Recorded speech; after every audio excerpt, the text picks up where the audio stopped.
March 2024ಕ್ಕೆ 9ನೇ ತರಗತಿ ಪ್ರಥಮ ಭಾಷೆ ಕನ್ನಡದಲ್ಲಿ ಮಾದರಿ ಪ್ರಶ್ನೆ ಪತ್ರಿಕೆಯನ್ನು ಕೀ ಉತ್ತರಗಳ 2ನೇ ಭಾಗದ ವಿಡಿಯೋಗೆ ಸ್ವಾಗತ.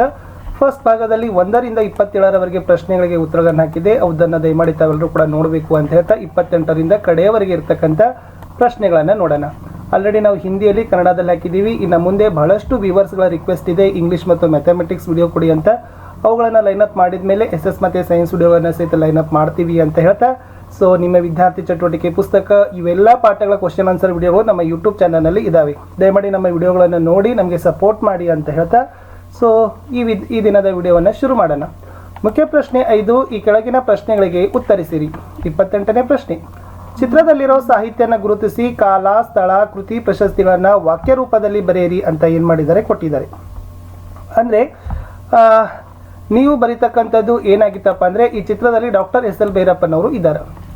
ಕನ್ನಡ ಸಾಹಿತ್ಯದ ಪ್ರಮುಖ ಸಾಹಿತಿಗಳಲ್ಲಿ ಒಬ್ಬರಾದ ಡಾಕ್ಟರ್ SL ಭೈರಪ್ಪ ಅವರು ಸಾಮಾನ್ಯ ಶಕ ವರ್ಷ 1931ರಲ್ಲಿ ಹಾಸನ ಜಿಲ್ಲೆಯ ಚನ್ನರಾಯಪಟ್ಟಣದ ಸಂತೇಶಿವರದಲ್ಲಿ ಜನಿಸಿದರು.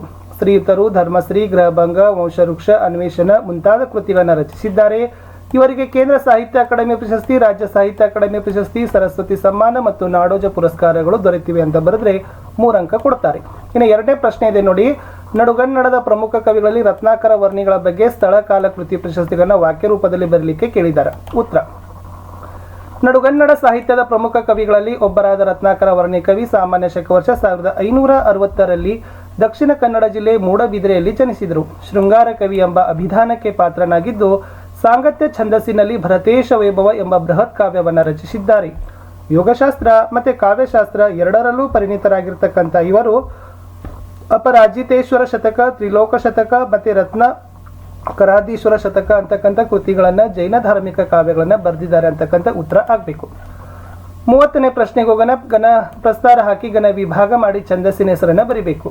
ಇಲ್ಲಿ ಒಟ್ಟಾರೆಯಾಗಿ ಇದು ಕಂದ ಪದ್ಯವಾಗಿದೆ. 4 ಇಲ್ಲಿ 3 ಗಣ ಬರ್ತದೆ, ಇಲ್ಲಿ 4 ಗಣರ 5 ಗಣ ಬರ್ತದೆ. ಇದು 12 ಮಾತ್ರೆಗಳು, ಆಮೇಲೆ ಇದು 20 ಮಾತ್ರೆಗಳು, ಆಮೇಲೆ ಇದು ಮಾತ್ರ ಗಣ ಆಧಾರಿತ ಕಂದ ಪದ್ಯ ಅಂತಕ್ಕದ್ದನ್ನು ಬರೆದ್ರೆ ನಿಮಗೆ 3 ಅಂಕಗಳನ್ನು ಕೊಡ್ತಾರೆ. ಹ್ರಸ್ವ ಸ್ವರಗಳಿಗೆ ಆಮೇಲೆ ದೀರ್ಘ ಸ್ವರಗಳಿಗೆ ಲಘು ಗುರು ಬರ್ತಕ್ಕಂಥ ನಿಯಮವನ್ನು ನೋಡಿ ಅವುಗಳನ್ನು ಹಾಕಲಿಕ್ಕೆ ಪ್ರಯತ್ನಗಳನ್ನು ಮಾಡಿ ಸರಿಯಾಗಿ ಹಾಕಿ. ಮುಂದಿನ ಪ್ರಶ್ನೆ, ಅಲಂಕಾರ ಹೆಸರಿಸಬೇಕು, ಸಮನ್ವಯ ಮಾಡಬೇಕು. ಬಾನಿನಲ್ಲಿ ಗಾಳಿಪಟಗಳು ಹಕ್ಕಿಗಳಂತೆ ಹಾರಾಡುತ್ತಿದ್ದವು ಅಂತ ಇದೆ. ಉತ್ತರ, ಅಲಂಕಾರ ಉಪಮಾಲಂಕಾರ ಆಗ್ತದ. ಉಪಮೇಯ ಗಾಳಿಪಟ, ಉಪಮಾನ ಹಕ್ಕಿಗಳು, ಉಪಮಾವಾಚಕ ಅಂತೆ, ಸಮಾನ ಧರ್ಮ ಹಾಡೋದು. ಸಮನ್ವಯ, ಇಲ್ಲಿ ಉಪಮೇಯವಾದ ಗಾಳಿಪಟಗಳನ್ನು ಉಪಮಾನವಾದ ಹಕ್ಕಿಗಳಿಗೆ ಹೋಲಿಸಿದ್ದಾರೆ, ಆದ್ದರಿಂದ ಇದು ಉಪಮಾಲಂಕಾರ ಅಂತ ಬರಿಬೇಕು. ಮುಂದಿನ ಪ್ರಶ್ನೆ, ಯಾವುದಾದ್ರೂ ಒಂದು ಗಾದೆ ಮಾತಿನ ಮಹತ್ವದೊಂದಿಗೆ ವಿಸ್ತರಿಸಿ ಬರಬೇಕು. ತುಂಬಿದ ಕೊಡ ತುಳುಕೋದಿಲ್ಲ, ಕೊಟ್ಟದ್ದು ತನಗೆ, ಬಚ್ಚಿಟ್ಟದ್ದು ಪರರಿಗೆ. ಇಲ್ಲಿ ತುಂಬಿದ ಕೊಡ ತುಳುಕೋದಿಲ್ಲ ಒಂದನ್ನು ನೋಡಿ. ಗಾದೆ ಮಹತ್ವ, ಗಾದೆಗಳು ವೇದಗಳಿಗೆ ಸಮ, ವೇದ ಸುಳ್ಳಾದರೂ ಗಾದೆ ಸುಳ್ಳಾಗದು ಎಂಬ ಮಾತಿದೆ. ಗಾದೆಯನ್ನು ಜನಪದದ ಉಪನಿಷತ್ತುಗಳೆಂದು ಕರೆಯುತ್ತಾರೆ. ಗಾದೆಗಳು ಚಿಕ್ಕ ಚಿಕ್ಕ ವಾಕ್ಯಗಳಲ್ಲಿ ಹಿರಿದಾದ ಅರ್ಥವನ್ನು ನೀಡ್ತವೆ. ಗಾದೆಗಳು ಗ್ರಾಮೀಣ ಜನರ ಜೀವನಾಡಿಗಳಾಗಿವೆ. ಗಾದೆಗಳು ಹಿರಿಯರ ಅನುಭವದ ಸಾರಗಳಾಗಿವೆ. ಗಾದೆಗಳು ನಮಗೆ ಉತ್ತಮ ಬದುಕನ್ನು ರೂಪಿಸಲು ಸಹಾಯಕಾರಿಯಾಗಿವೆ. ಗಾದೆಗಳು ಸತ್ಯವನ್ನು ಪ್ರತಿಬಿಂಬಿಸುತ್ತವೆ. ತುಂಬಿದ ಕೊಡ ತುಳುಕೋದಿಲ್ಲ ಎಂಬ ಗಾದೆ ಕನ್ನಡದ ಪ್ರಸಿದ್ಧ ಗಾದೆಗಳಲ್ಲಿ ಒಂದಾಗಿದೆ. ಇದು ಮಹತ್ವ ಆಗ್ತದೆ. ಸೇಮ್ ಇದನ್ನು ಪ್ರಾಕ್ಟೀಸ್ ಮಾಡಿ ಬರೀರಿ. ಆಮೇಲೆ ಇದರ ಅರ್ಥ ವಿವರಣೆಯನ್ನು ನೋಡ್ಕೊಡ್ರಿ, ಬಹಳಷ್ಟಿದೆ. ಒಂದು ಉದಾಹರಣೆ ಸಹಿತ ನೀವು ಏನು ಮಾಡಬೇಕಾಗ್ತದೆ, ಬರಿಬೇಕಾಗ್ತದೆ.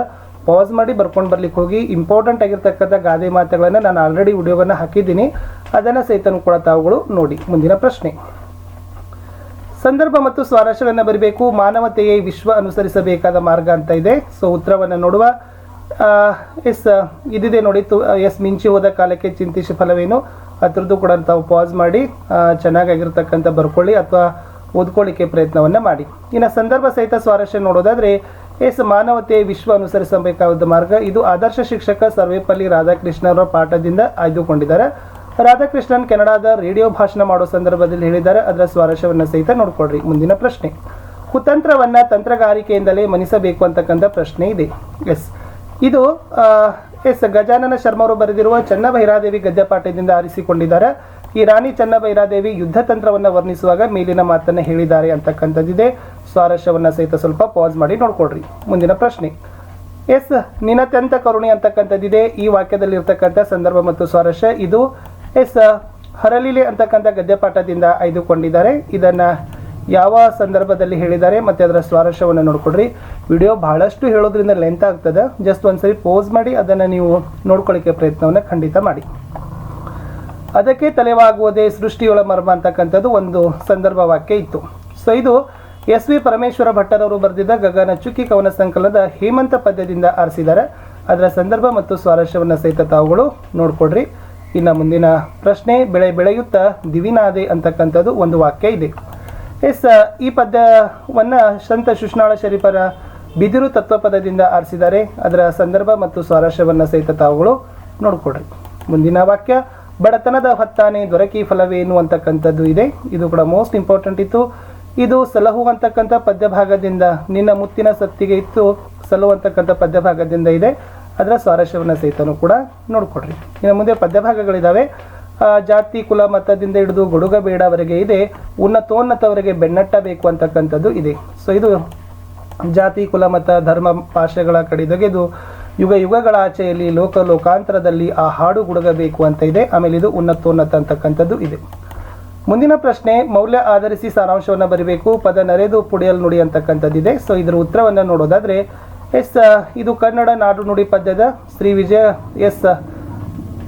ಬರೆದಿರತಕ್ಕಂಥ ಭಾಗದಿಂದ ಆಯ್ದುಕೊಂಡಿದ್ದಾರೆ. ಅದರ ಸಾರಾಂಶಗಳನ್ನು ಮತ್ತು ಮೌಲ್ಯಗಳನ್ನು ನೋಡ್ಕೊಡ್ರಿ. ಇದು ಕೂಡ ಮೋಸ್ಟ್ ಇಂಪಾರ್ಟೆಂಟ್ ಇತ್ತು. ಇನ್ನು 4 ಅಂಕದ ಪ್ರಶ್ನೆಗಳಿಗೆ ಹೋಗೋದಾದ್ರೆ ಇದೊಂದು ಚಿತ್ರ ಕೊಟ್ಟಿದ್ದಾರೆ. ಜಯಪುರದ ಈ ಸ್ಮಾರಕದ ವಿಶೇಷತೆ ಅಥವಾ ಈ ಸ್ಮಾರಕದ ಗಣಿತಕ್ಕೂ ಸೂಕ್ಷ್ಮ ಪರಿಶೀಲನೆಗೂ ಹಿರಿಯರು ಸಲ್ಲಿಸಿದ ಕಾಣಿಕೆ ಸಮರ್ಥನೆ ಮಾಡಿ ಅಂತ ಕೊಟ್ಟಿದ್ದಾರೆ. ನೋಡಿ, ಅದು ಮುಖ್ಯವಾಗಿರ್ತಕ್ಕಂಥದ್ದು ಏನಿದೆಪ್ಪ ಅಂತಂದರೆ ಜಂತರ್ ಮಂತರ್ ಅಂತಕ್ಕಂಥದ್ದೇ ಇದೆ. ಓಕೆನಾ, ಅದು ಜಂತರ್ ಮಂತರ್ ಬಗ್ಗೆ ಇತ್ತು ಆ ಚಿತ್ರದಲ್ಲಿ. ಆ ಜಂತರ್ ಮಂತರದಲ್ಲಿರ್ತಕ್ಕಂಥ ಏನು ಬರಿಬೇಕಾಗಿತ್ತು ಅನ್ನೋದನ್ನು ಉತ್ತರಗಳಲ್ಲಿ ನಾನು ಅದನ್ನು ಕೊಟ್ಟಿದ್ದೀನಿ. ಇನ್ನು ಮುಂದಿನ ಪ್ರಶ್ನೆ,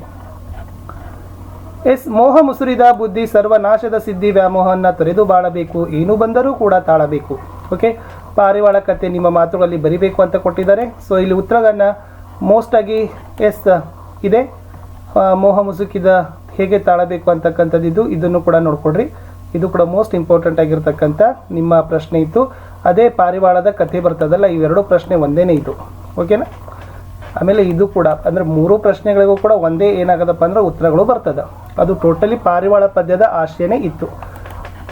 ಮುಂದಿನ ಪ್ರಶ್ನೆಗಳು ಬರೋದಾದ್ರೆ ಗದ್ಯ ಭಾಗ ಇತ್ತು. ಈ 2 ಗದ್ಯ ಭಾಗ ಇದೆ. ಮರವನ್ನು ಕೊಂದ ಅಪರಾಧಕ್ಕಾಗಿ ಮತ್ತು ಮರವನ್ನು ಉಳಿಸಲು ಅಮೆರಿಕನ್ನರು ಮಾಡುವ ಪ್ರಯತ್ನಗಳು. ಆಲ್ರೆಡಿ ಅದರ ಉತ್ತರಗಳು ಇದು.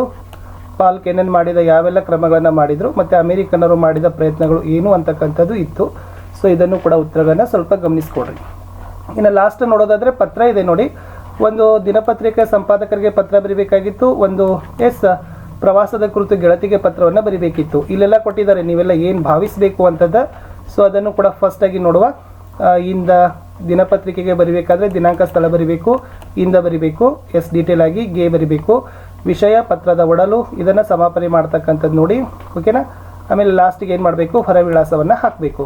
ಇದು ಇಂಪಾರ್ಟೆಂಟ್ ಇತ್ತು. ಆಮೇಲೆ ಗೆಳತಿಗೆ ಪತ್ರ ಬರೀಬೇಕಾಗದ ಇಲ್ಲಿ ದಿನಾಂಕ ಸ್ಥಳ ಹಾಕ್ತೀರಿ, ಈ ಕಡೆ ಇಂದ ಇದೆ, ಆಮೇಲೆ ಗೆಳತಿ ಅಂತ ಸಂಬೋಧನೆ ಮಾಡ್ತೀರಿ, ಪತ್ರದ ಒಡಲನ್ನು ಬರಿತೀರಿ, ಕಡೆಗೆ ಸಮಾಪನೆ ಮಾಡಿ ಹೊರ ವಿಳಾಸವನ್ನು ಹಾಕ್ತೀರಿ. ಇದು ಪತ್ರವನ್ನು ಬರೀತಕ್ಕಂಥ ಪದ್ಧತಿ ಇತ್ತು. ಕಡೆಗೆ 1-2 ನಿಬಂಧಗಳಿದ್ದಾವೆ. ಸಾವಯವ ಕೃಷಿ ಮತ್ತು ಗ್ರಂಥಾಲಯಗಳ ಮಹತ್ವ ಎರಡನ್ನೂ ಕೂಡ ತೋರಿಸ್ತೀನಿ. ಪಾಸ್ ಮಾಡಿ ಚೆನ್ನಾಗಿ ಅವುಗಳನ್ನು ಪ್ರಿಪೇರ್ ಮಾಡಿ. ಸಾವಯವ ಕೃಷಿ, ಸೊ ಇದು ಮೋಸ್ಟ್ ಇಂಪಾರ್ಟೆಂಟ್. ಪೀಠಿಕೆ ವಿವರಣೆ, ಕಡೆಗೆ ಉಪಸಂಹಾರ ಇದೆ. ಅದೇ ಥರ ಗ್ರಂಥಾಲಯಗಳ ಮಹತ್ವದಲ್ಲಿರ್ತಕ್ಕಂಥದ್ದು ಪೀಠಿಕೆ ಇದೆ, ಆಮೇಲೆ ವಿಷಯದ ವಿವರಣೆ ಇದೆ, ಕಡೆಗೆ ಇರ್ತಕ್ಕಂಥದ್ದು ಏನಿದೆಪ್ಪ ಅಂತಂದರೆ ಉಪಸಂಹಾರ ಅಂತಕ್ಕಂಥದ್ದು ಇದೆ. ಅದನ್ನು ಚೆನ್ನಾಗಿ, ಯಾಕಂದರೆ ಬಹಳಷ್ಟು ಡೀಟೇಲಾಗಿ ಹೇಳೋದ್ರಿಂದ ನಿಮಗೆ ಬಹಳಷ್ಟು ರೀತಿಯಾಗಿರ್ತಕ್ಕಂಥ ಸಮಯಾಭಾವದ ಅವಕಾಶತೆ ಕೂಡ ನಿಮಗೆ ಸಿಗೋದು ಕಷ್ಟ. ಸೊ ಆ ಕಾರಣಕ್ಕಾಗಿ ನಾನು ಏನು ಮಾಡಿದ್ದೀನಿ, ಆನ್ಸರ್ಸ್ಗಳನ್ನು ಕೊಟ್ಟಿದ್ದೀನಿ. ಮತ್ತೆ ಸಿಗ್ತೀನಿ ಇಂಗ್ಲೀಷ್ ಮತ್ತು ಮ್ಯಾಥಮೆಟಿಕ್ಸ್ನ ವಿಡಿಯೋದಲ್ಲಿ. ದಯಮಾಡಿ ವಿಡಿಯೋನ ಲೈಕ್, ಶೇರ್ ಹಾಗೂ ಸಬ್ಸ್ಕ್ರೈಬ್ ಮಾಡಲಿಕ್ಕೆ ಮರೆಯದೆ.